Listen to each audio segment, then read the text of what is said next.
Me llamo Alejandro. Relato estos hechos para dejar constancia de lo que sucedió en cierta cabaña de la Sierra de Hidalgo, donde pasé unos días que no salieron como esperaba. Trabajo en la Ciudad de México como instructor de escalada, y en esa época buscaba un lugar tranquilo para descansar. Mi prima Sofía me habló de ese sitio y aseguraba que, aunque estaba un poco descuidado, ofrecía un refugio lejos del bullicio urbano. Salí un viernes por la mañana. Antes de tomar carretera, compré víveres en la tienda familiar Doña Chayito. Varias latas de atún, frijoles, agua embotellada y algunas barras energéticas. Cargué mi camioneta con un pequeño generador eléctrico, algo de leña para encender fuego y herramientas básicas. La ruta hacia Hidalgo fue sencilla hasta que dejé la carretera principal y me interné en una brecha con muchos baches y piedras sueltas. En las últimas curvas del camino, ondeaban unas cuantas ramas bajas que golpeaban la carrocería. El acceso a la cabaña se hallaba tras un letrero de madera pintada con letras amarillas desteñidas: Cabañas del Refugio. Crucé un pequeño puente de tablones. Al otro lado, en un claro, vi la construcción. Paredes de troncos viejos, techo a dos aguas con tejas rotas y una ventana rajada que alguien había intentado remendar con cartón. La maleza alrededor estaba alta. No se escuchaba a nadie. Parecía un lugar abandonado, aun cuando se decía que seguía recibiendo visitantes. Aparqué la camioneta frente a la cabaña y descendí. El aire olía a humedad y tierra mojada. Golpeé la puerta, mas no hubo respuesta. La empujé con cuidado y se dio con un chirrido. El interior era un cuarto amplio con una chimenea ennegrecida, un par de sillones de madera y una mesa con sillas gastadas. Un olor agrio se mezclaba con el aroma a polvo. La chimenea tenía hollín acumulado y troncos a medio quemar. Revisé la cocina adyacente. Una estufa de gas con manchas de grasa, un fregadero oxidado y un refrigerador desconectado. En la despensa descansaban unos frascos de vidrio casi vacíos. Me dediqué a ventilar las habitaciones. La primera tenía una ventana rota y la segunda mostraba un candado en la puerta, como si alguien hubiera querido prohibir la entrada. Probé abrirlo, pero estaba bien sujeto. Salí al porche para estudiar el entorno. Desde ahí se divisaban pinos altos y un sendero estrecho que, según la indicación de mi prima, conducía a un río. El sol descendía y el aire se sentía más frío conforme se acercaba la tarde. Decidí hacer una exploración breve. Guardé en una mochila una linterna, una botella de agua y algo de comida. Seguí el sendero, apartando ramas y pisando con cuidado para no resbalar. Después de unos 15 minutos, encontré el río. Corría entre rocas cubiertas de musgo, y la corriente era enérgica. Unas hojas secas flotaban, arrastradas. No vi a nadie pescando o acampando. Solo se escuchaba el agua. Regresé a la cabaña al atardecer. Antes de entrar, noté huellas de pisadas en la tierra blanda, al costado de la construcción. Parecían recientes. No distinguí rastros de vehículo, así que tal vez se trataba de alguien que había pasado caminando. Empujé la puerta y me aseguré de que aún estuviera sola la sala. Luego encendí mi pequeña lámpara alimentada por el generador y acomodé provisiones en la mesa para cenar. Preparé tortillas con atún y observé en silencio las paredes, donde había manchas oscuras y una mancha más grande en una esquina, casi pegada al techo. Desconocía su origen. Podía ser moho o humedad antigua. Tras la comida, examiné con calma la chimenea. Mientras quitaba hollín para limpiarla, un sobre de papel cayó por un intersticio entre los ladrillos. Lo recogí. Tenía el membrete de un mercado local y contenía 2 hojas con breves anotaciones: horarios, compras de comida y, al final, frases a mano indicando que en las últimas noches alguien rondaba la cabaña sin identificarse. No decía nombres ni fechas precisas. Guardé el sobre para revisarlo después. Esa noche opté por dormir en la primera habitación, que sí estaba abierta. Apoyé una silla contra la puerta para trabarla y revisé que las ventanas quedaran atrancadas. Dejé mi linterna en la mesita de noche. El viento soplaba, produciendo crujidos en las vigas del techo. A eso de la medianoche, oí movimiento fuera de la cabaña. Unos pasos sobre hojas y un breve choque de metal. Apagué la linterna para no delatarme. Presté atención. Los pasos siguieron un momento y se detuvieron cuando parecían estar junto a la pared. No escuché voces. Preferí quedarme en silencio, con la espalda apoyada en la pared. Antes del amanecer, volví a percibir ruidos. Una rama rota, un golpe sordo y silencio. Desperté en la mañana con el cuerpo entumecido. Salí a inspeccionar el área alrededor de la cabaña. Encontré huellas difusas de calzado en el lodo, pero no había indicios claros de quién podría haberlas dejado. Me acerqué al porche y vi un rastro de gotas secas que terminaban en el barandal. No las identifiqué de inmediato. Entré a la cabaña para preparar una taza de café con mi anafre portátil. Estaba indeciso sobre quedarme o marcharme, pero me propuse investigar un poco más. No quería irme con la incógnita de esos ruidos. Fui a la parte trasera de la propiedad, donde había una pequeña bodega de láminas oxidadas. La puerta estaba a medio asegurar con una soga. La empujé. Me costó abrirla por falta de mantenimiento. Dentro se apilaban cajas de madera, un par de neumáticos viejos y varias latas vacías. En una esquina, distinguí una tela blanca manchada y enrollada. Al acercarme, sentí un olor rancio. La toqué con la punta de un palo. Estaba pesada y manchada con algo oscuro en la superficie. No quise desenvolverla. Poco después, escuché un ruido detrás de nosotros. Me di media vuelta, pero no había nadie. Dejé caer el palo. Salí rápido de la bodega y corrí hasta la cabaña. Necesité varios minutos para recobrar la calma. A media tarde, un sonido de motor interrumpió el silencio. Salí al porche y vi una camioneta pick-up color verde despintado que circulaba por la brecha. No redujo la velocidad cuando pasó cerca de la cabaña y siguió de largo. Intenté llamar con un gesto al conductor, mas no se detuvo. Encendí el generador de electricidad al anochecer para iluminar la sala y la habitación. Dejé otra lámpara en la cocina. Escuchaba roedores moviéndose dentro de las paredes de madera. La cabaña crujía con cada ráfaga de viento. Cerré la puerta principal con llave y reforcé la ventana rota con tablas que hallé en un rincón. Poco después, distinguí otro ruido al costado de la propiedad. Parecía algo metálico arrastrándose en la tierra. Verifiqué el exterior desde la rendija de la ventana. No distinguí formas humanas, solo la oscuridad de los árboles. Apagué el foco más cercano, quedándome solo con la luz de la cocina para ver mejor hacia afuera. Terminé sin observar a nadie. La segunda noche fue peor. Cerca de la medianoche, un golpe fuerte sacudió la pared. Corrí hacia la puerta, cuchillo en mano, pero no racionalicé de inmediato qué hacer. Estaba dispuesto a encarar a quien anduviera ahí. Al abrir, no encontré a nadie, solo el viento agitando las ramas.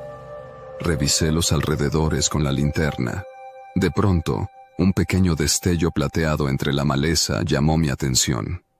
Me acerqué y descubrí un pedazo de metal sucio, tal vez parte de un candado roto. El golpe en la pared y ese objeto parecían conectados. Lo guardé en la bolsa de mi chamarra. Cuando volví, la puerta de la cocina estaba abierta. La había dejado cerrada. Ingresé con cuidado, iluminando cada rincón. No encontré señales de robo, pero la silla que usaba para trabar mi habitación estaba ladeada. Revisé la mochila que tenía mis documentos y mi cartera. Nada faltaba. El ambiente se volvió más tenso. Revisé una vez más la despensa y los cajones, temiendo encontrar a alguien agazapado. Todo seguía vacío. Las primeras luces del alba se filtraron por la ventana. Me senté unos minutos para planear mi salida. Antes de partir, decidí forzar el candado de la segunda habitación. Lo golpeé con una herramienta y en 3 intentos reventó. Al abrir la puerta, me llegó un olor denso a encierro. Dentro había un catre con su colchón lleno de manchas de humedad. A un lado, una mesa pequeña con papeles sueltos que describían compras de alimentos y anotaciones sobre una persona que llega de noche sin avisar, merodea, golpea las paredes. Fechas recientes figuraban en el margen de esas hojas. Hallé también un recibo de compra de gasolina, con fecha de apenas unos días antes. Tras revisar esos papeles, oí pasos en el exterior. Asomado a la ventana, identifiqué el mismo bocho que no había visto llegar. Alguien se movía alrededor del auto, revisaba los neumáticos y echaba vistazos punteados hacia la cabaña. No distinguí el rostro. Me quedé unos segundos inmóvil. La persona se subió al bocho y encendió la luz interior, aunque el motor no arrancó. Luego se bajó de nuevo y se perdió entre la vegetación. Corrí a la sala y vigilé desde la ventana frontal. La luna iluminaba la silueta del auto, sin nadie dentro. Decidí no investigar más.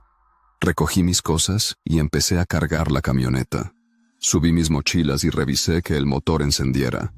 Al volver por la última caja, escuché un golpe seco dentro de la bodega. Un estrépito metálico retumbó contra la lámina, como si arrastraran algo voluminoso. No tuve valor de entrar. Miré de reojo la construcción y noté que la soga vieja que sujetaba la puerta estaba partida. Regresé corriendo a la camioneta, subí y arranqué. Manejé entre baches, con la mente pendiente de que alguien apareciera detrás de los árboles. Durante varios kilómetros no vi vehículos, hasta que me topé con una camioneta negra estacionada en diagonal en un margen del camino. Parecía abandonada, con la puerta del copiloto abierta. Pasé de largo sin detenerme. La brecha se hacía cada vez más oscura a medida que las nubes tapaban la luna. Continué, sin mirar atrás, hasta conectar con la carretera junto a un pequeño puesto de frutas. Faltaba poco para llegar a un punto con señal de celular. Tomé la autopista de regreso a la ciudad. Me detuve en una gasolinera para estirar las piernas y beber un refresco. La vista de la sierra me resultó escalofriante. Los contornos de los cerros parecían amenazantes incluso a la distancia. En la parte trasera de mi camioneta revisé las cajas. Confirmé que seguía ahí el sobre con las páginas encontradas en la chimenea y los papeles escritos en la segunda habitación. Lo guardé todo en una bolsa para mostrárselo a alguien más adelante. Seguí conduciendo sin interrupciones hasta la Ciudad de México. Al llegar, estacioné frente al edificio donde vivo. Bajé las cosas indispensables y subí a mi departamento. Encontré mi puerta entreabierta. Sin malgastar un segundo, revisé mi alrededor en el pasillo. No había nadie en el corredor. Entré con el cuchillo a la mano y verifiqué que no hubiera intrusos. Mis muebles seguían en su sitio. La cerradura sí presentaba señales de forzamiento. No volví a la cabaña después de eso. En días posteriores me llamaron la atención algunas noticias locales sobre denuncias de personas que desaparecían en áreas cercanas a la sierra, pero no tuve información oficial que confirmara una relación con aquel lugar. Guardé los objetos recogidos en la cabaña dentro de un cajón. Revisé de nuevo las hojas que hablaban de pasos en la noche y de las marcas de barro alrededor de la entrada. No tenían direcciones exactas ni datos concluyentes. Un par de semanas más tarde, recibí un correo sin remitente claro con un mensaje corto: no vuelvas a esa cabaña, ni a la sierra. No aparecía el nombre de nadie conocido. No respondí. Tampoco busqué a Sofía de inmediato.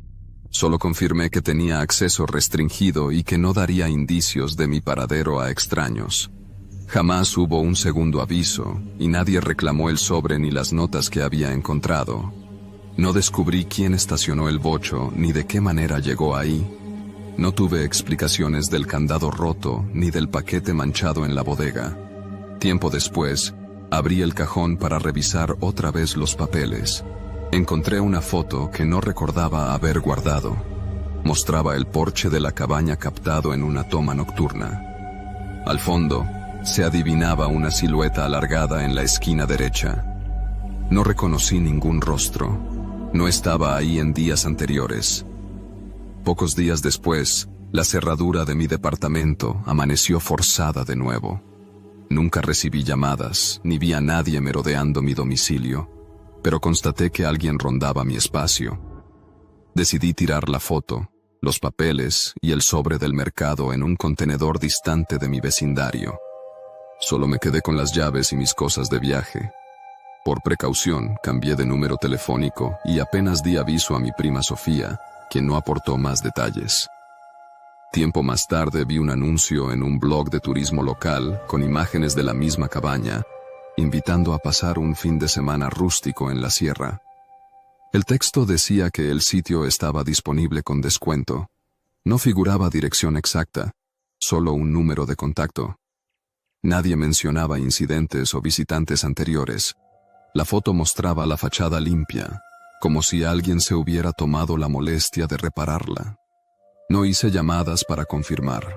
En ninguna parte figuraba un nombre o razón social. A partir de entonces, evité cualquier intento de volver a esa zona. No hay reportes de una clausura o inspección oficial.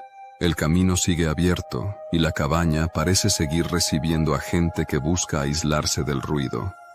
Me retiré de esa historia sin profundizar más.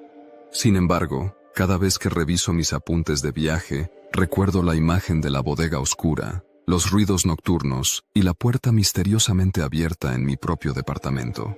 Esos hechos quedaron sin respuesta definitiva. Hace poco, escuché sobre un viajero que dijo haber visto un auto abandonado cerca de la misma cabaña, con la puerta abierta y marcas de lodo dentro. No se divulgó nada más. No se encontraron fotografías ni testimonios adicionales. No hay un desenlace oficial, y no he podido advertir con claridad a nadie acerca de lo que ocurre en esa zona. No sé en qué momento podría haber surgido algo definitivo, pero no tuve oportunidad de comprobarlo. Esa cabaña permanece en pie, y el sendero que lleva a ella continúa desierto. No recibo mensajes nuevos, pero de noche aún reviso la chapa de mi puerta para confirmar que sigue intacta. En mis cosas de viaje conservo un pedazo del candado roto y las llaves oxidadas de la segunda habitación. Nadie puede asegurar qué pasa exactamente dentro de esas paredes, ni quién se presenta ahí al anochecer, ni qué tipo de ruidos azotan la madera. El final de esta experiencia se mantiene inconcluso. Solo existe la certeza de que, en la oscuridad y el aislamiento de ese lugar, no se necesita nada sobrenatural para provocar un terror que permanece.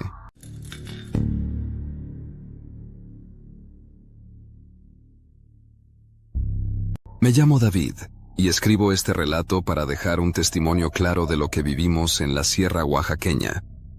Viajé con mi esposa Laura y nuestros hijos, Alan, 12 años, y Marisol, 8 años, con la intención de pasar unos días lejos del bullicio de la Ciudad de México. Laura encontró una cabaña en internet, ubicada en las montañas, que prometía tranquilidad y un paisaje ideal para despejar la mente. No buscábamos grandes lujos, solo pasar tiempo en familia, tomar aire puro y alejarnos un poco de la rutina. La madrugada que salimos, pasamos primero a comprar víveres en una tiendita de nuestra colonia: galletas, agua embotellada, frijoles, atún, pan de caja y algunas verduras resistentes al calor. Cargamos la camioneta con cobijas, maletas y un botiquín básico. Después de despedirnos de nuestros vecinos, tomamos la carretera. Hicimos una escala rápida en la última gasolinera antes de entrar a la zona serrana, donde nos abastecimos de combustible y compramos café caliente en un expendio vecino. El camino a la cabaña resultó ser más complicado de lo que las imágenes en línea hacían suponer. La carretera principal estaba bien pavimentada, pero al desviarnos por una brecha llena de piedras sueltas, noté que la camioneta balanceaba con fuerza. Nos detuvimos a preguntar a un lugareño si íbamos en la ruta correcta. El hombre, que cargaba un costal de maíz, afirmó que faltaba poco, aunque advirtió que había que andar con cuidado, pues la brecha estaba maltratada por las últimas lluvias. Aún así, nos animamos a continuar. Entre baches y lodo, tardamos casi media hora más de lo planeado. Finalmente, llegamos a un claro donde se levantaba la cabaña que habíamos alquilado. Era de madera oscura, con techo de teja y un pequeño porche al frente. La rodeaban árboles altos y se notaba la presencia de un riachuelo a cierta distancia, pues se escuchaba el rumor del agua al romperse contra las piedras. No se veían otras construcciones cerca. Apagué el motor y bajamos los cuatro a contemplar el lugar. Por un instante todo parecía en calma. Entramos. La sala presentaba una chimenea al fondo, con muros de troncos barnizados. El olor a humedad era evidente, aunque no demasiado fuerte. Una mesa con 3 sillas distintas en diseño ocupaba el centro. Revisamos la cocina. Una estufa de gas, un fregadero con llave que apenas goteaba y un refrigerador pequeño apagado. El resto de la planta baja consistía en un baño estrecho y un cuartito que hacía las veces de bodega, atestado de triques viejos, cubetas, latas de pintura, maderas sueltas. Subimos a la planta alta para ver las habitaciones. Había 2. En una cama matrimonial con el colchón cubierto de una manta polvorienta. En la otra, 2 literas, una encima de la otra. Les dije a Alan y Marisol que ese sería su cuarto. Ellos se miraron con algo de inquietud, no muy convencidos, pero Laura les prometió organizar un espacio cómodo. Parecía que haría frío por las noches, así que subimos las cobijas con rapidez. Pasamos esa tarde acomodando provisiones y asegurándonos de que la puerta principal y las ventanas cerraran bien. Al anochecer, encendimos algunas velas, pues la iluminación era pésima. Descubrimos que solo había un foco funcional en la parte de abajo. Preparé unos sándwiches sencillos y cenamos reunidos en la mesa. El ambiente seguía tranquilo hasta que, sin previo aviso, comenzamos a escuchar sonidos extraños afuera. Eran golpes tenues, como si alguien pateara la tierra o moviera ramas de manera irregular. Pensé que se trataría de animales hurgando entre los matorrales. No quise alterar a la familia, así que no lo comenté en voz alta. Sin embargo, noté que Alan se mantenía alerta, y Marisol clavaba la mirada en la ventana cubierta con una cortina improvisada. Esa primera noche fue incómoda. Laura y yo intentábamos dormir en la habitación principal, pero, de manera intermitente, escuchábamos pasos y crujir de hojas en el exterior. En un par de ocasiones estuve a punto de levantarme a mirar por la ventana, pero Laura me detuvo con la excusa de que podía ser cualquier roedor. Finalmente conseguí descansar un poco hasta el amanecer. Al día siguiente, nos dispusimos a explorar los alrededores.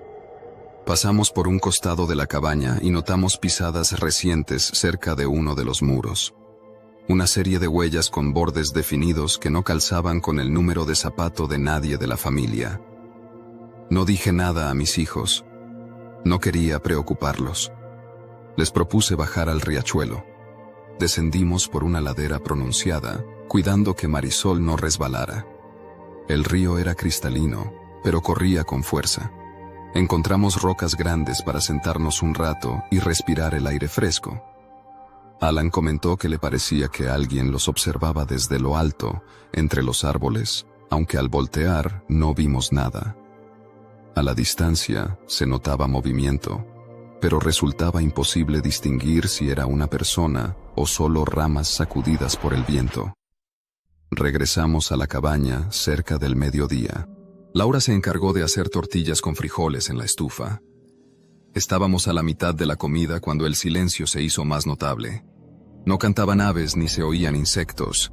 A través de las ventanas, empezamos a percibir golpes intensos, esta vez cerca de la bodega. Fui a revisar. La puerta de la bodega estaba forzada, con marcas de un objeto metálico. Se había doblado la chapa, como si alguien la hubiese violentado. Dentro, revisé deprisa, pero no encontré a nadie. Me pareció alarmante que alguien pudiera andar rondando con intenciones de entrar. Revisé la parte exterior y vi pisadas más profundas, confirmando que no eran de nosotros. Laura me preguntó qué ocurría. Le pedí que se ocupara de los niños, mientras yo intentaba asegurar la puerta de la bodega con una tranca de madera. Conforme avanzó la tarde, la temperatura bajó.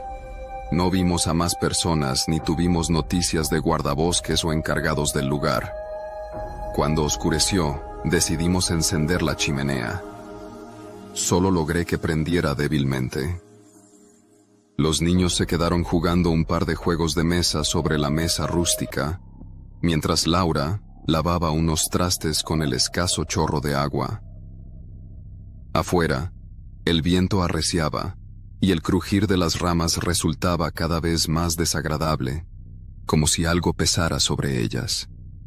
Insistí en que todos nos fuéramos a dormir temprano, para mantenernos resguardados. Esa segunda noche, volví a oír golpes. Una secuencia pesada y seca que rodeaba la cabaña, deteniéndose por momentos.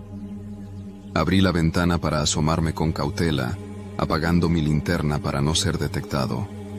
El follaje apenas se adivinaba, moviéndose en la penumbra. Algo me llevó a cargar un garrote que encontré en la bodega, por si necesitaba defender a la familia. Fui a la habitación de mis hijos para comprobar que estuvieran bien. Los hallé despiertos. Alan susurró que vio una luz tenue moverse entre los árboles. Marisol se aferraba a su cobija. Les prometí que vigilaría. Pasé la noche en vela, rondando el pasillo entre la sala y las escaleras sin ver nada concreto, aunque el ruido persistía como si alguien diera vueltas en el perímetro. La mañana siguiente amaneció nublada. Pensé en que tal vez lo más sensato era irnos antes, pero Laura insistió que podrían ser solo ladrones en busca de herramientas o vecinos curiosos. Quiso afrontar la situación con calma, preparar el desayuno y darles a los niños un día normal. Tomé la camioneta para buscar señal y llamar a un número que aparecía en el recibo de renta de la cabaña, pero cuando manejé unos kilómetros, no hallé un lugar con cobertura estable. Al volver a la cabaña, mejor dicho, escuché vociferaciones apagadas, como una discusión que terminaba abruptamente. Bajé de la camioneta con el garrote en la mano, corriendo hacia la entrada. Encontré a Laura afuera, con el gesto desencajado. Dijo que alguien la había observado desde la orilla del bosque. Intentó llamarle para ver si necesitaba ayuda, pero desapareció entre los troncos. Entramos y llamamos a los niños. Alan respondió desde la escalera, pero Marisol no contestó. Empezamos a buscarla por toda la casa y no la encontramos. Recorriendo cada habitación, no había rastro de ella. Los nervios nos invadieron de inmediato. Revisamos la bodega, la parte trasera, el porche y la ribera del riachuelo donde habíamos bajado el día anterior. Nada. El sol estaba todavía alto cuando nos dividimos. Laura siguió un rastro de pisadas pequeñas cerca del lado oeste de la cabaña. Yo rodeé la parte frontal y avancé hasta el sitio donde se adentraban árboles.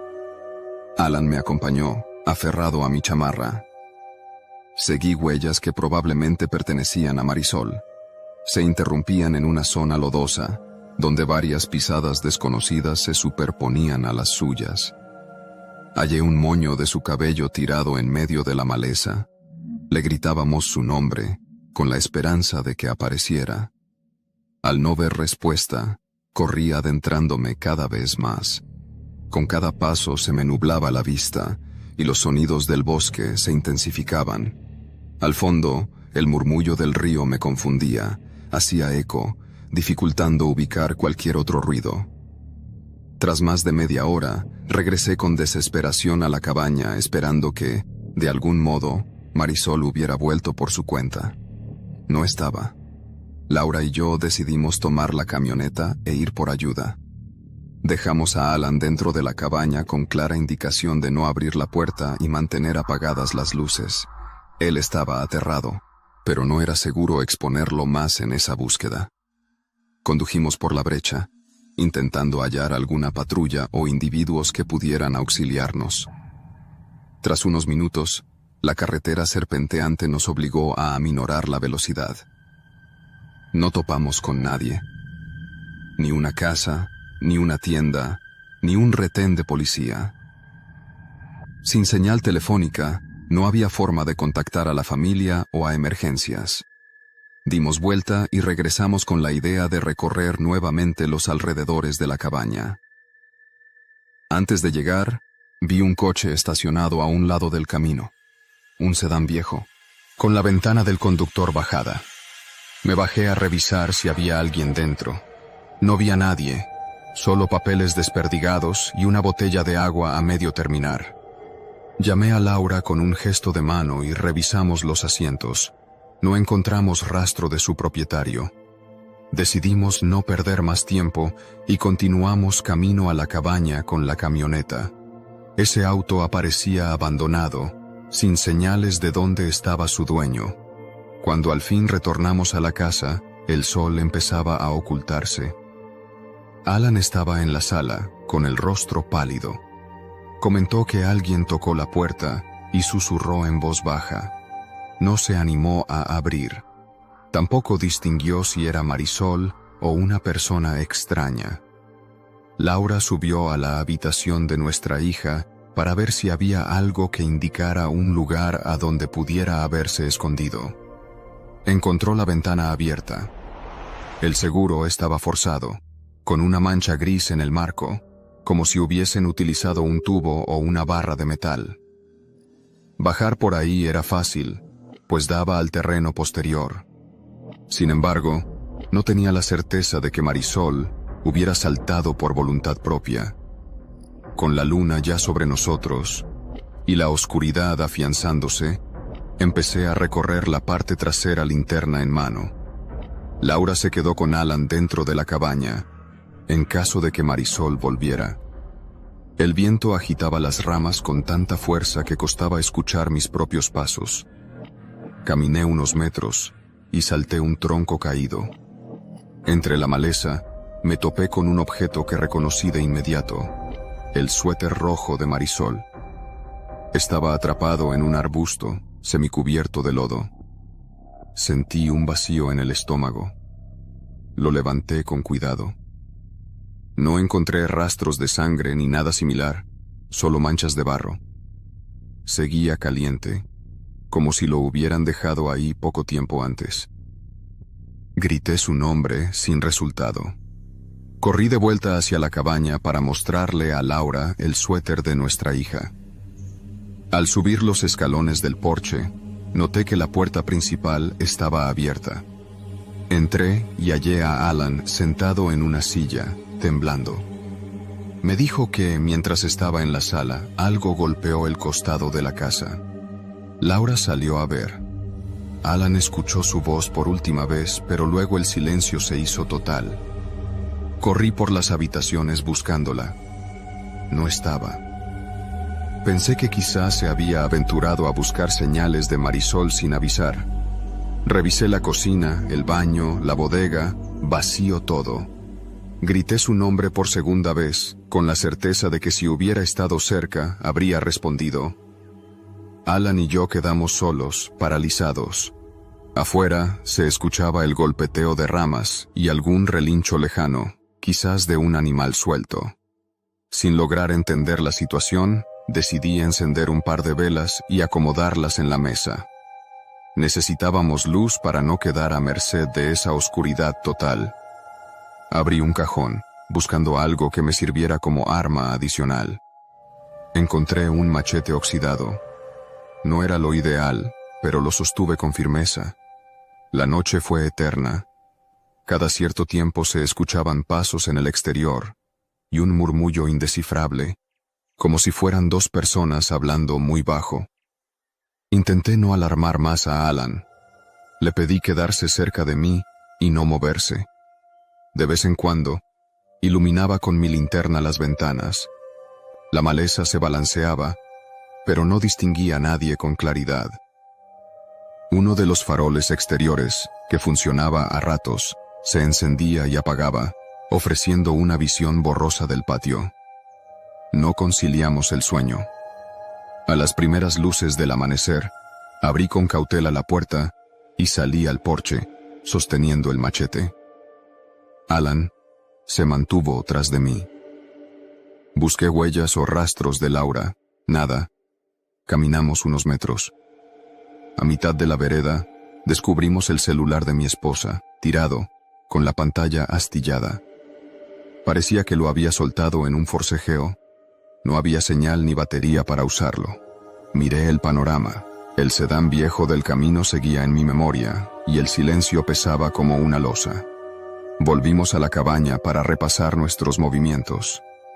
Le dije a Alan que debíamos ir directamente a buscar ayuda en el pueblo más cercano, aunque quedara lejos. Era la única acción coherente. Cargamos lo esencial en la camioneta y arrancamos. Conduje revisando los espejos, esperando encontrar a alguien o tener la mínima pista de Laura y Marisol. Pasamos junto al sedán abandonado. Continuaba exactamente en el mismo lugar, con la puerta entreabierta. Frené para examinarlo. Dentro, había huellas de lodo secas en el asiento trasero. Revisé la cajuela. Estaba abierta y sin nada dentro. No vi indicios de que hubieran llevado a mi familia ahí, pero la situación me heló la sangre.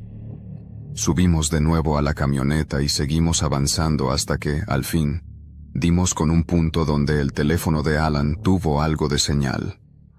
Llamé a las autoridades, explicando lo ocurrido. Tardaron en tomarme en serio. Pedían referencias y detallaban que la zona era amplia, que atenderían la emergencia cuando fuera posible. Insistí con desesperación, pero apenas me pidieron quedarme en algún lugar cercano para una posible entrevista. El oficial pareció dudar de mis palabras o tardar en procesar todo. Llegamos a un camino principal, donde se alzaba un letrero de bienvenida al municipio. Un pequeño edificio atendía como base de policía municipal, con la fachada descuidada. Entré de inmediato, dejando a Alan en la camioneta. Dentro, había un oficial con expresión de hastío que me escuchó con desgana. Intuyó que todo era extraño. Anotó mis datos en una libreta al tiempo que una ráfaga de viento silbaba tras las ventanas. Ofreció mandar una patrulla a verificar la cabaña, pero no me dio garantías ni soluciones rápidas. Salí a informar a Alan. El día corría sin noticias de Laura ni Marisol. Regresamos con los agentes hasta la cabaña. Revisaron el interior de forma superficial.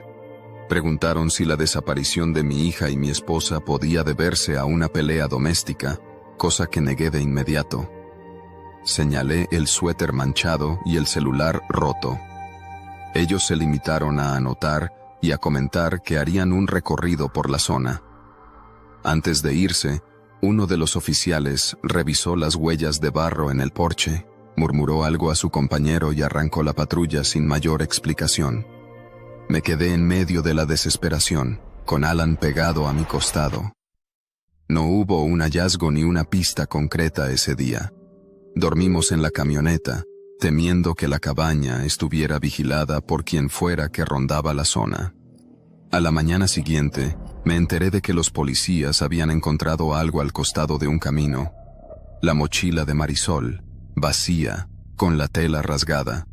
Alguien la había abierto de modo violento. Apuntaron su localización en un mapa. Decidí usar la poca gasolina restante para ir allí, guiado por un agente reservado e impaciente. El sitio era un descampado con maleza alta. No vimos huellas claras ni señales de paradero. El oficial, tras unos minutos, se marchó diciendo que le urgía atender otro asunto. Alan y yo quedamos solos otra vez, exhaustos por la incertidumbre. Nuestra última imagen de Laura y Marisol era en la cabaña. Nos fijamos en cada detalle, sin encontrar respuesta. El terreno seguía silencioso, salvo por el susurro incesante del viento y el rumor del río lejanísimo. 2 días después, las autoridades del municipio nos pidieron un informe más amplio, pero parecían desbordadas con otros casos. No llegaron más patrullas ni se instaló un retén de búsqueda formal. No hemos recuperado a Laura ni a Marisol. Nadie contactó para pedir rescate ni dejó recado alguno. La cabaña continúa en el mismo lugar, de acuerdo con la gente local, sin que nadie la habite por largos periodos. Un par de semanas más tarde, Alan y yo volvimos a la sierra con la idea de buscar por nuestra cuenta. Encontramos de nuevo el sedán viejo desaparecido del camino, sin rastro de él. En cambio, observamos un rastro de basura quemada cerca de donde aparecieron las huellas de barro. Constatamos que la misma reja de la bodega estaba destrozada y que por detrás de la cabaña alguien había cavado un hoyo parcial. No supimos para qué. Interpusimos denuncias, llenamos papeles y solo recibimos silencio. Nadie cercioró con exactitud quién había rentado esa cabaña antes que nosotros, ni a cuántas personas había acogido.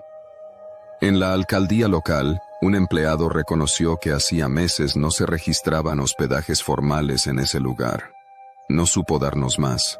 Pese a todo, alguien seguía publicando en internet la oferta de la cabaña, con un número distinto cada vez. Alan y yo seguimos intentando descifrar qué sucedió, pero no hemos podido encontrar a la persona que habíamos visto o al propietario que hace las reservaciones. Los días transcurren sin esclarecimientos, y cualquier investigación oficial avanza con lentitud. La última vez que volví a la zona, me topé con un aviso nuevo en un poste de la esquina principal, ofreciendo alquiler de una acogedora cabaña serrana rodeada de naturaleza. Reconocí el lugar de inmediato por la foto. Nadie se responsabiliza por lo que pasa ahí. La gente del municipio prefiere no contestar preguntas al respecto. Alan se aferra a la esperanza de ver volver a su madre y a su hermana, pero nada indica un desenlace próximo. El paradero de ellas sigue siendo un misterio, y la cabaña permanece en pie, atestiguando lo ocurrido. Si alguien se anima a rentarla, tal vez ignore que en esos muros se oculta una historia de golpes, huellas extrañas y silencios que arrebatan a las personas sin dejar rastro.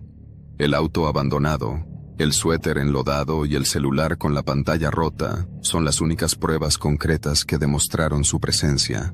Hasta hoy, no se ha revelado quién o qué las apartó de nosotros, ni en qué condiciones.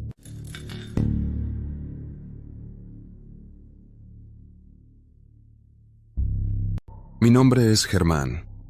Nunca pensé que escribiría algo así, pero necesito relatar lo que viví en cierta cabaña enclavada en un área rural de Michoacán. Decidí hacerlo porque, al encontrarme con estos hechos, comprendí que hay cosas que pasan desapercibidas para la mayoría, pero que son muy reales para quienes las experimentamos. No sé si habrá alguien más que haya presenciado algo parecido en el mismo lugar. Solo espero que mi testimonio sirva de advertencia. Hace 4 meses, mi compañero de trabajo, Julián, me invitó a tomar unos días de descanso en la sierra. Solemos dedicarnos al mantenimiento de estructuras en la Ciudad de México, y un fin de semana largo en un sitio tranquilo sonó atractivo.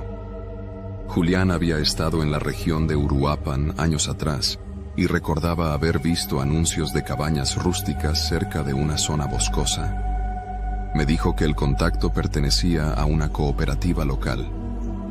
Sin revisar demasiado, acepté su invitación.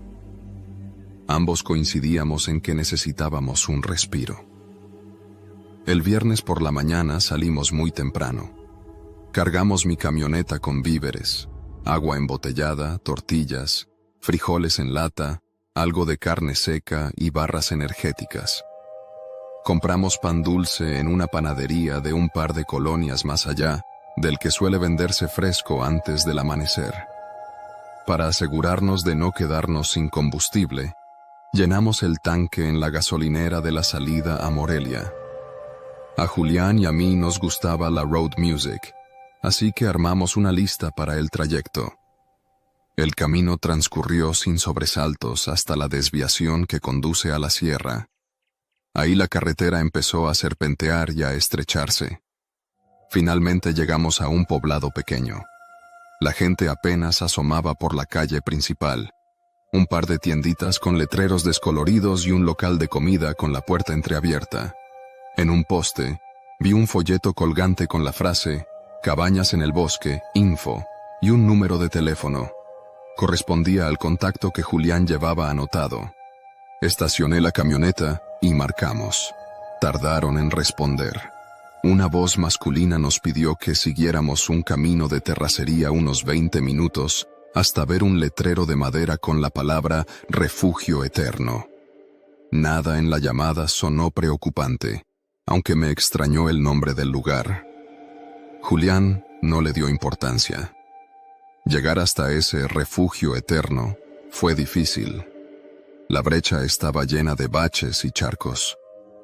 Pasamos junto a varios huertos de aguacate y cruzamos un puente semiderruido sobre un arroyo caudaloso. Cuando por fin divisamos el letrero, notamos que lucía un símbolo extraño tallado debajo de las letras, como una especie de triángulo con un semicírculo invertido. Continuamos hasta un claro donde se erguía una cabaña solitaria, rodeada de árboles de pino. No había ninguna otra edificación cerca, ni señal de celular, por lo que pude comprobar. Bajamos, revisamos el exterior. Tenía paredes de troncos ligeramente ennegrecidos, techo de láminas cubierto con tejas a medio acomodar. La puerta trasera asomaba a un área con maleza. Se sentía un silencio tan profundo que resultaba incómodo. Llamamos «Hola», esperando que algún encargado apareciera, pero nadie salió. La puerta principal se dio al primer empujón, sin cerrojo. Al entrar, vimos una sala amplia con una chimenea de piedra y muebles de madera crudos, muy rústicos. Olía a humedad y a algo parecido a hierbas secas. Dejamos nuestras cosas y empezamos a explorar. El interior estaba limpio, aunque noté dibujos tallados en la pared de la chimenea. Un círculo interior rodeado de líneas que no pude descifrar. Subimos a la planta alta. Había 2 habitaciones, una con cama matrimonial y otra con 2 individuales. La ventana principal mostraba una vista directa al bosque. Me acerqué y descubrí una estructura distante, casi camuflada entre los pinos, como una techumbre de gran tamaño o un cobertizo. Llamé a Julián y se encogió de hombros al verla. Dijo que no había problemas. El folleto indicaba que la zona era segura. Después de acomodar el equipaje, decidimos caminar para estirar las piernas. Nos dirigimos a un sendero que partía detrás de la cabaña, con la intención de ubicar la estructura que yo había visto desde la ventana. Nos tomó 15 minutos descender por una pendiente suave y darnos cuenta de que el terreno se volvía lodoso. La arboleda se cerró, dificultando la luz. Al final, topamos con lo que parecía un establo viejo, sin animales a la vista. Al asomarnos, distinguimos una serie de bancas largas, como las que se usan en reuniones o asambleas. Estaban colocadas alrededor de un círculo pintado en el suelo con pintura desgastada. En el centro, había restos de una fogata. Me extrañó la presencia de un lugar de reunión en un establo sin ganado ni equipo agrícola. Un ligero olor a cera impregnaba el aire. Con prudencia, retrocedimos. No queríamos meternos en problemas.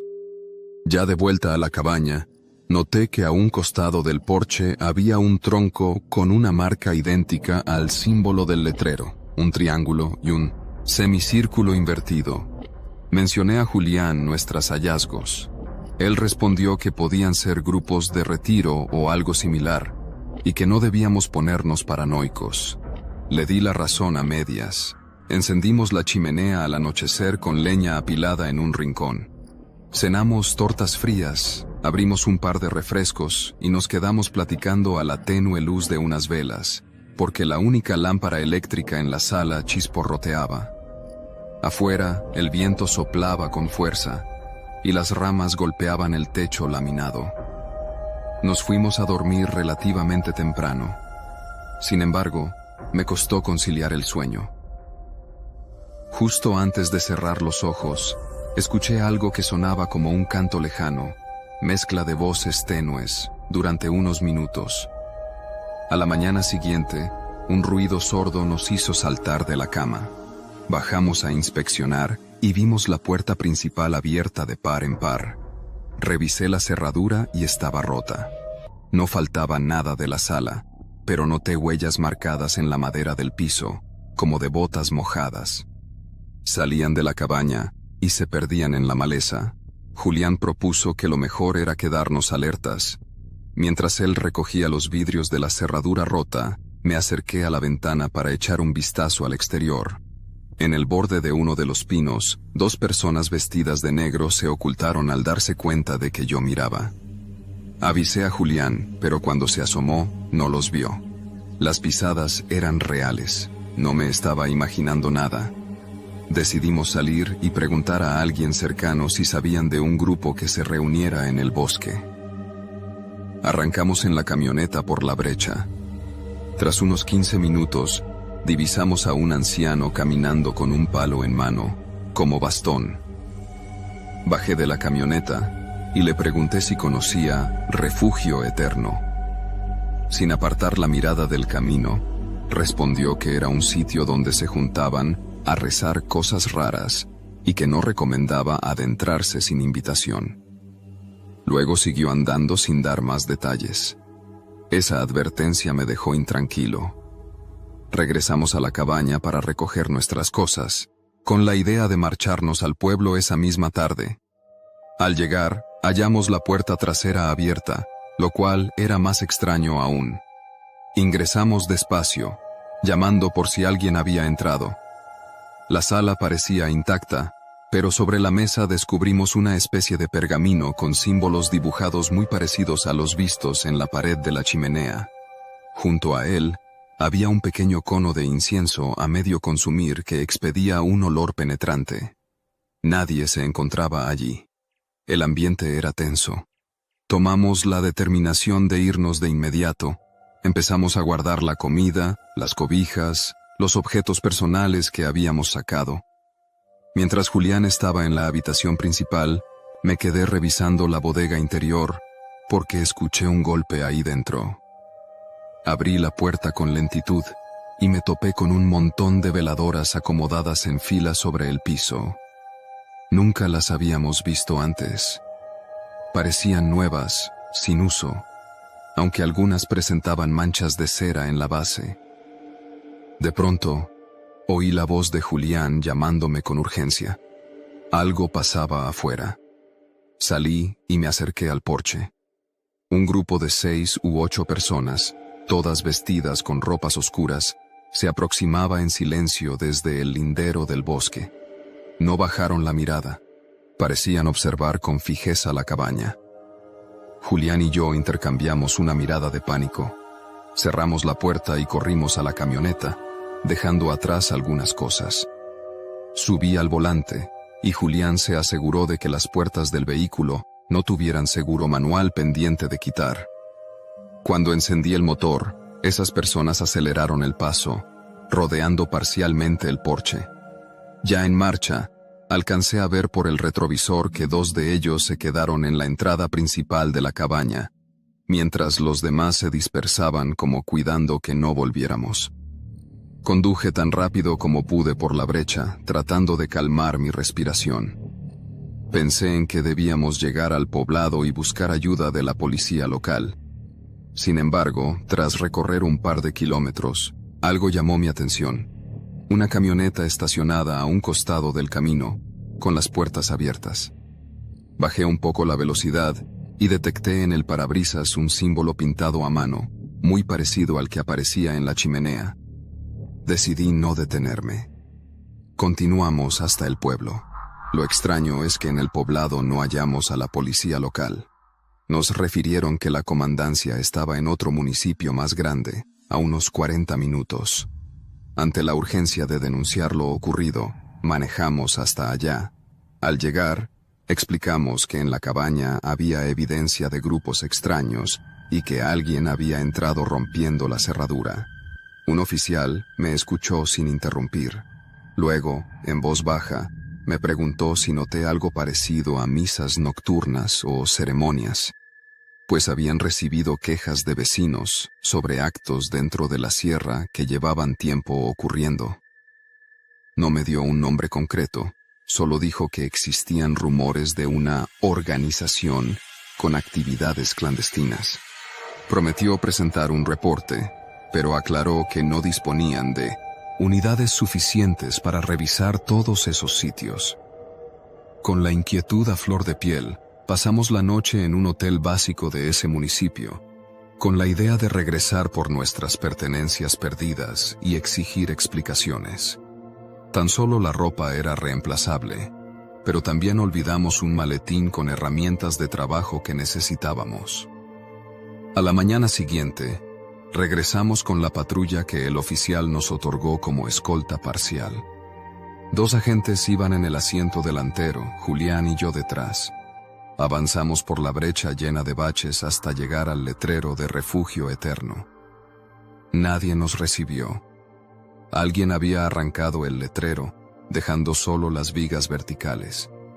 La cabaña se veía desde lejos, con la puerta principal abierta de par en par, colgando de uno solo de los goznes. Los oficiales nos pidieron que esperáramos. Ellos bajaron primero y revisaron la planta baja con pistolas en mano. Bustos, murmuraron algo que no alcancé a oír. Cuando nos dieron luz verde, Julián y yo entramos. Lo que vimos me dejó helado. Los muebles estaban volcados, la chimenea mostraba rastros de carbón esparcido, y en la pared, unos símbolos pintados con pintura o con algo más viscoso se extendían cubriendo casi todo el muro. Eran espirales y cruces invertidas conectadas a ese extraño triángulo con el semicírculo. No encontramos nuestras cosas. Tampoco quedaban rastros de los intrusos. Subimos a las habitaciones. Vimos manchas oscuras en la madera del suelo, como si hubiesen tirado líquidos en varias partes. El colchón de la cama matrimonial estaba cortado. El de las individuales, ausente. Alguien se lo llevó. Una de las ventanas estaba totalmente rota. El viento soplaba libre, levantando motas de polvo y papeles arrugados en el piso. Los agentes comentaron que en la parte trasera hallaron un fuego reciente, un montón de cenizas y huesos pequeños, quizá de algún animal sacrificado. Tomaron fotografías y se limitaron a decir: vendrán a investigar peritos, váyanse por su seguridad. Sin embargo, ninguno ofreció la certeza de una búsqueda. Me preguntaron si estábamos dispuestos a levantar cargos formales contra quien resultara responsable. Accedimos, aunque no teníamos mayor información sobre el arrendador. Les dimos el teléfono que figuraba en el folleto, pero sin señal en la zona no pudimos llamar. Regresamos con los oficiales al municipio. Rellenamos formularios de denuncia. Pasaron días sin que nadie nos contactara con novedades. Julián me confesó que, durante los días posteriores, recibió llamadas de números desconocidos donde solo llegaban silencios. A mí me ocurrió algo similar. En una de esas llamadas, escuché un susurro y un canto muy tenue, que remitía a lo que había oído la noche en la cabaña. No pude comprobar su origen. Cambié de número de celular una semana después, pues la situación me ponía los nervios de punta. Julián intentó rastrear a la supuesta cooperativa que promocionaba el Refugio Eterno. Nunca dio con datos concretos. La policía local parecía saturada o sin interés. Un mes más tarde, la única noticia que recibimos fue un reporte extraoficial. Al parecer, varias personas con vestimentas oscuras fueron vistas en la región, practicando algún tipo de rito cerca de un lago. Nadie quiso profundizar. Han pasado más de 3 meses. No sabemos si el lugar se sigue utilizando para esas supuestas ceremonias. Yo no he vuelto a la zona. Julián tampoco. Supimos por un conocido en Uruapan que ese refugio eterno continúa apareciendo en algunos folletos artesanales y en carteles de puertas desvencijadas de tiendas locales, solo con un nombre distinto: Retiro Espiritual del Bosque. Nadie menciona el triángulo ni el símbolo del semicírculo invertido. No se sabe quién se hace cargo de las cabañas. Es como si renovaran la oferta discretamente, apuntando a incautos que necesitan tranquilidad sin investigar a fondo. La cabaña persiste, y asumimos que esa estructura parecida a un establo en el bosque también. Tal vez aún se reúnen a encender veladoras, a recitar oraciones fuera de lo común o a realizar ceremonias ajenas a la vista de la mayoría. No hay ninguna certeza de que terminen. El apellido del propietario nunca nos fue revelado. La policía no proporcionó más datos, y el poblado, con su gente reservada, suele mirar hacia otro lado. Sigo con la impresión de que, si hubiéramos sido más curiosos, habríamos descubierto escenas más perturbadoras. Aún así, no me arrepiento de haber huido cuando lo hicimos. Las pisadas sobre el piso de la cabaña, los símbolos en los troncos, el canto lejano y los ritos que parecían practicarse en ese establo sin animales, me bastaron para entender que hay grupos operando en sombras, aprovechando la soledad de las montañas. Solo imagino lo vulnerable que es cualquiera que caiga en ese sitio, buscando un descanso inofensivo. Hasta hoy, me atormenta la imagen de Julián. Aunque nunca lo mencioné, cuando estábamos a punto de marcharnos, hubo algo extraño en su comportamiento. Cuando salimos corriendo hacia la camioneta, me di cuenta de que había quedado atrás, mirando fijamente la cabaña, como si algo lo hubiera atraído a quedarse allí. No supe qué pensar en ese momento, pero ahora, con el tiempo, me pregunto si Julián realmente estaba mirando algo más allá del porche. Después de ese día, no volví a saber de él. Tras las investigaciones y las visitas a la policía, recibí una llamada que jamás olvidaré. Al otro lado de la línea, una voz áspera y extraña me dijo: «Julián está con nosotros ahora, Germán. Ven a buscarlo si te atreves». Me costó meses reunir el valor para regresar, y cuando lo hice, el lugar estaba vacío. No había señales de Julián, ni de las personas que lo habían tomado. La cabaña seguía ahí, intacta, con su puerta entreabierta, como si esperara una nueva víctima. Ahora, cada vez que paso cerca de ese lugar, el miedo me consume. ¿Quién o qué sigue allí? ¿Por qué aquel símbolo sigue apareciendo en el bosque, en las puertas de los pueblos cercanos, en cada folleto reciclado? Nunca sabré si mi amigo está en algún lugar más allá de la razón, pero una cosa es segura: quien se acerque de nuevo, tal vez no regrese.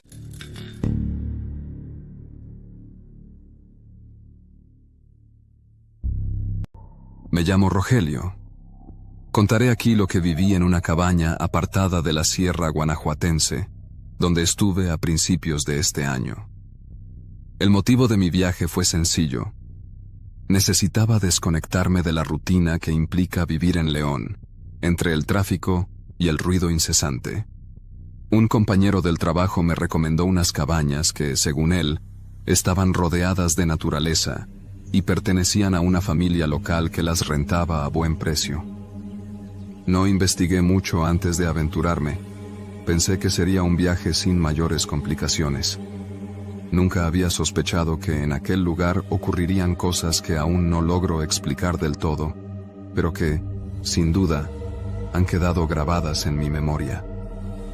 Antes de salir, me aprovisioné en un tianguis de mi colonia: tortillas, queso fresco, atún enlatado y algunas botellas de agua. También pasé por un Oxxo a comprar pilas para mi linterna y galletas para el camino. Cargué gasolina por última vez en la estación de servicio que está a las afueras de la ciudad, junto a un pequeño restaurante donde me detuve unos minutos para comer un caldo rápido. Todo estaba tranquilo hasta ese momento. El trayecto rumbo a la sierra comenzó agradable. Campos abiertos, algunos pueblos pintorescos y un par de mercados improvisados a la orilla de la carretera. Conduje mi camioneta media hora más hasta llegar a una brecha señalada en el único croquis que tenía, un dibujo a mano con indicaciones muy básicas. Entre baches y piedras, avancé sin ver ninguna otra vivienda, salvo un rancho en ruinas y un establo vacío. Unos niños pastoreaban cabras a la orilla del camino, pero apenas me miraron al pasar. Tras cerca de 20 minutos de terracería, encontré un letrero desvencijado donde se leía: Cabañas Bella Vista, 2 kilómetros. Lo seguí. El camino se hizo más angosto, con matorrales rozando la camioneta. Empezaba a oscurecer. Finalmente vi aparecer, a lo lejos, 2 cabañas separadas por un llano de hierbas secas y rodeadas de enormes pinos. Estacioné el vehículo y me bajé a contemplar el lugar. Reinaba un silencio casi total. Esperaba ver a alguien recibir al visitante, pero no se asomaba un alma. Caminé hasta la primera cabaña, que lucía algo deteriorada. Troncos carcomidos en la base y un tejado de tejas mal acomodadas. Tenía un pequeño porche con un banco. Llamé, esperando respuesta. Nadie abrió. Empujé despacio la puerta, que no estaba con llave, y entré a una sala sencilla. Mesa de madera, un sillón polvoriento y una chimenea con hollín antiguo. Eché un vistazo a la cocina. Una parrilla de gas sin tanque a la vista, un fregadero con una llave cerrada y un refrigerador apagado. El cuarto olía a humedad. Sin embargo, la cabaña ofrecía un techito y paredes para resguardarse del frío de la noche. Me pareció muy extraño no encontrar a nadie para darme indicaciones. Revisé mis apuntes y marqué el número que me había dado mi compañero. No entraba la llamada, no había señal. Regresé al exterior y me acerqué a la segunda cabaña, buscando algún encargado. La encontré cerrada con candado. Golpeé un par de veces la puerta. Tampoco hubo respuesta. Regresé a la primera y esperé un rato a que apareciera alguien. Con el día muriendo, decidí quedarme allí. Al menos, contaba con mi camioneta por si necesitaba dormir resguardado y traía los víveres suficientes. Exploré el interior. Encontré un pequeño cuarto con una cama individual y una ventana que daba hacia la foresta. Me propuse abrir la ventana para ventilar, pero el vidrio estaba tan mal encajado que se descolgó un poco al empujarlo. Noté unas raras manchas en las paredes, como remiendos de un color más claro que el resto de la madera, quizá arreglos de humedad. Logré encender la parrilla con una manguera de gas que descubrí en un rincón, sujeta a un cilindro pequeño. Calenté unos frijoles y preparé tortillas con queso. Mientras cenaba, la oscuridad se cerró en torno a la cabaña. No había alumbrado exterior ni focos en la brecha, solo mi linterna y la triste luz de una bombilla en la sala, que chisporroteaba cuando hacía contacto mal. Afuera, los sonidos del campo, grillos, tal vez algún animal husmeando entre los matorrales. Dormí en la cama del cuarto, no sin algo de incomodidad. Ya entrada la noche me despertaron ruidos indefinibles en las paredes, golpes tenues que resonaban. Aferrado a la linterna, me levanté a revisar. Al enfocar hacia la ventana, percibí un movimiento abrupto de algo que se escabullía entre los pinos. Mi corazón latió con fuerza. Pensé que podía ser algún animal más grande, quizá un venado o un perro extraviado. Intenté no inquietarme y retomé el sueño con dificultad. Al amanecer, me levanté dispuesto a conocer mejor el entorno. Afuera me recibió un viento frío. Caminé bordeando la segunda cabaña, la que tenía candado en la puerta, e inspeccioné sus ventanas. Vi el interior casi a oscuras, sin lograr identificar muchos detalles. Me di cuenta, sin embargo, de que en las tablas del exterior había marcas como si alguien hubiera rascado con algún instrumento dejando surcos irregulares. Bajé por un sendero que se abría entre los pinos, avanzando alrededor de 20 minutos, esquivando piedras y troncos caídos. Al fondo, distinguí un arroyo con el agua corriendo con cierto caudal. El lugar en sí era espectacular, un paisaje de rocas, una leve neblina. No encontré más viviendas ni caminos alternos. Decidí volver ya que necesitaba organizar mis cosas. Pensaba quedarme al menos un par de noches, pero la soledad del lugar y la ausencia de un encargado me inquietaban. Al acercarme a la primera cabaña, noté que la puerta estaba entornada. La había dejado bien cerrada. Entré con cuidado. Sobre la mesa de madera, aparecieron unas hojas de papel que no estaban ahí antes. Hojas amarillentas, como de un cuaderno viejo, con anotaciones sueltas sobre suministros de comida y nombres de personas. Uno de los nombres estaba subrayado 2 veces, seguido de una fecha: 30 de septiembre. El día que, precisamente, había llegado yo. Apenas terminé de examinar esos papeles, algo se escuchó cerca de la chimenea. Una losa cayó al piso, rompiéndose. No vi a nadie. Recorriendo cada rincón, no encontré rastro de presencia humana. El desconcierto me superó.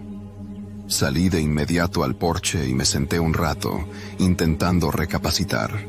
No quería atribuirlo a fenómenos sobrenaturales. Preferí pensar en alguien merodeando en busca de cosas de valor, o tal vez con la intención de asustar a los forasteros.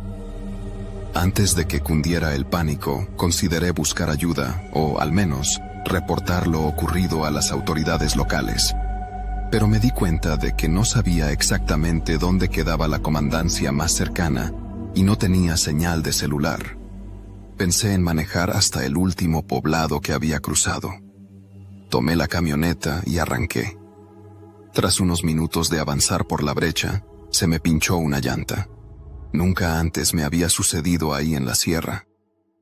Revisé y descubrí un clavo largo, clavado con una inclinación poco natural. Todo se complicaba. Mientras colocaba la llanta de refacción, un par de hombres pasaron caminando en sentido contrario, cargando costales. Les pregunté si sabían algo de las cabañas Bellavista. Me miraron con reserva, contestaron pocas palabras. Dijeron que la gente de por ahí casi no alquilaba a turistas. Uno de ellos soltó una risa breve antes de seguir adelante. No profundicé. Me enfermé de desconfianza y me subí al auto para volver a la cabaña. Necesitaba tiempo para terminar de arreglar la llanta principal, ya que la refacción estaba un poco desgastada. Decidí pasar otra noche y al día siguiente partir tan pronto se pudiera. Alertado por lo que había sucedido, revisé la cabaña más a fondo. Hallé, en un closet empolvado, ropa vieja y una mochila con una credencial de elector caducada a nombre de un tal Julio T. Me pregunté si habría sido un visitante anterior. Dentro de la mochila había 3 cuadernos con apuntes personales. Leí apenas algunas páginas. Describían ruidos en la madrugada, pasos cerca de las ventanas, y la presencia de alguien que se asomaba sin hablar, casi siempre al anochecer. Los relatos eran inquietantes y cesaban repentinamente, sin explicación. El último apunte llevaba una fecha de hacía 7 meses. Nada más. Esa noche, fortalecí la puerta con una banca y cerré la vieja ventana del cuarto con una cuerda adicional. Quise dormir, pero no pude. Alrededor de las 10, escuché algo que provenía de la segunda cabaña. Parecían golpes repetidos, metálicos. Intenté asomarme desde la ventana del pasillo, pero los pinos dificultaban la visibilidad. Cada golpe resonaba igual que un martillo. De pronto, cesó el ruido. El silencio regresó, tan denso que cualquier sonido mínimo parecía amplificarse. Cuando me disponía a recostarme, un murmullo leve vino de la sala. Tomé mi linterna y un viejo cuchillo de cocina. Iluminé cada rincón. No había nadie, pero por la rendija de la puerta percibí una tenue luz que venía desde fuera. Abrí con cautela el cerrojo improvisado y asomé la cabeza. Distinguí, en la distancia, no muy lejos de la cabaña, varias linternas moviéndose en direcciones dispares. No logré identificar cuántas personas eran. Se desplazaban entre los pinos, a paso lento, como si buscaran algo. Apagué mi propia luz para no ser descubierto y aguardé en silencio. Pasaron 15 minutos hasta que las linternas se alejaron y desaparecieron. La sangre me palpitaba en las sienes. Al amanecer, empaqué todo a velocidad. La tensión era tanta que no quise arriesgar mi integridad quedándome más tiempo. Quería largarme de ese lugar mal cuidado, con personas no identificadas rondando. Al subir los bultos a mi camioneta, sentí la presencia de alguien cerca, observándome. No vi a nadie, pero esa sensación de ser vigilado era constante. Revisé la llanta de refacción. Aguantaba, aunque sumamente desgastada. Decidí avanzar con cautela. Conduje por la brecha, mirando a cada tanto por el retrovisor. En un recodo del camino me topé con un vehículo. Azul estacionado a mitad del paso, sin placas. Me acerqué despacio. No se escuchaba motor ni se veía conductor. La puerta del copiloto estaba abierta. Antes de bajar a revisarlo, noté que en la cajuela sobresalía un costal blanco con manchas oscuras. Preferí no involucrarme. Hice a un lado mi camioneta para esquivarlo y continué. Nueva tensión me atrapó, pues en cualquier tramo el camino era tan estrecho que corría el riesgo de quedarme varado. Cuando por fin alcancé el tramo pavimentado cercano al poblado, sentí un alivio parcial. Paré en una pequeña ortopedia que vi a un costado para pedir indicaciones de la estación de policía. La encargada, una mujer mayor, me dijo que tenía que ir al centro del pueblo, pero cuando mencioné las cabañas Bellavista, me miró con el ceño fruncido. Me aconsejó no volver a la sierra a menos que fuera con gente local y durante el día. No pude sacarle más información. Guardó silencio. Llegué a la policía municipal para reportar la situación. Un oficial escuchó mi relato con una seriedad casi incrédula. Anotó en 2 hojas algunos datos, pero me hizo saber que no podían mandar una patrulla sin un incidente comprobado de robo con violencia o algo similar. Al insistir, dijo que, si quería, podía regresar más tarde para hablar con un superior. Sentí que no serviría de nada. Agradecí y partí. Volví a León ese mismo día, conduciendo con cautela por si la llanta sufría otro pinchazo. Al llegar a mi colonia, sentí el contraste de ver calles bulliciosas, comercios abiertos, gente apurada. Nada que ver con la desolación de aquella brecha. Descargué mis cosas. Traía conmigo las notas halladas en la mochila del tal Julio T. y las hojas sueltas que alguien dejó en la cabaña. Me resistía a arrojarlas a la basura, pues en cierto modo eran mi única prueba de que había algo turbio en ese lugar. Conforme pasó la semana, revisé esas notas. Había en ellas referencias a una supuesta reunión que se organizaba ciertos días del mes, probable motivo por el cual las cabañas estaban a veces ocupadas por gente extraña. No especificaban detalles. No hablaban de nada sobrenatural. Apenas sugerían acciones nocturnas, vigilias, ruidos de herramientas. Quizá algo relacionado con explotación ilegal de recursos o personas que usaban la zona como escondite. Fuera lo que fuese, todo parecía desarrollado bajo absoluto secreto. Contacté de nuevo a mi compañero para decirle que lo que me había recomendado era un sitio muy diferente a lo que esperaba. Él se mostró sorprendido y algo nervioso. Me explicó que habían pasado años desde que fue para allá y desconocía los cambios. Recomendó no buscar más problemas. Ante mis preguntas, no supo quién regenteaba actualmente las cabañas Bellavista. Desde entonces, no he conseguido información clara sobre ese lugar. Las únicas referencias que encontré en línea son publicaciones viejas en foros de turismo rural, con spam de números que ya no existen. Nadie se hace responsable, y no veo promos recientes. Aún así, tengo la impresión de que la gente de la zona sabe algo, pero prefiere no hablar. Las autoridades tampoco parecen dispuestas a investigar sin denuncias formales. Estoy seguro de que quienes rondan esas cabañas continúan sus actividades, sea lo que sea que hagan entre los pinos. Lo que realmente me perturba es que no supe a cuántas personas antes les habrá ocurrido algo parecido. Tal vez varios turistas han llegado, atraídos por la falsa promesa de unas vacaciones en la sierra, y se han topado con las mismas señales: la segunda cabaña cerrada con candado, los golpes nocturnos, las pisadas en el exterior, esos extraños papeles con la fecha exacta de su estancia. A mí, por fortuna, no me pasó nada físico, pero nunca es seguro que otras personas corran con la misma suerte. He guardado los papeles y las notas, aunque cada cierto tiempo me planteo deshacerme de ellos para olvidar el asunto. Sin embargo, no logro borrar de mi cabeza la imagen de las linternas moviéndose entre los pinos, ni la sensación de alguien observándome mientras cambiaba la llanta, ni el sedán azul bloqueando la brecha con un costal sospechoso en la cajuela. Cada vez que pienso en ir a las autoridades, me detiene la idea de que no tengo pruebas concluyentes sobre un delito claro. Tengo indicios y un miedo inmenso. Sé que las cabañas Bella Vista siguen ahí. Desconozco si continúan recibiendo gente, o si solo se usan en esos días especiales que figuraban en los apuntes. A estas alturas no deseo averiguarlo.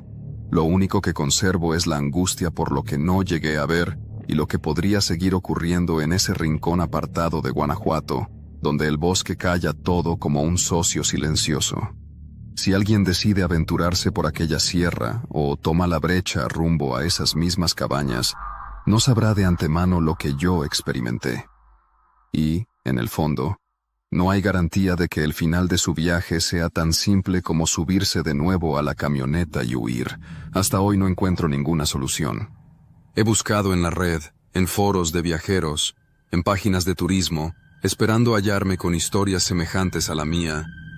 No encuentro casi nada, salvo rumores perdidos, y esa ausencia de información me intranquiliza aún más.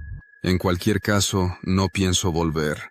Cada vez que tomo carretera hacia otro destino, me invade la cautela. Si llego a cruzarme con folletos o rústicos letreros anunciando cabañas para descansar,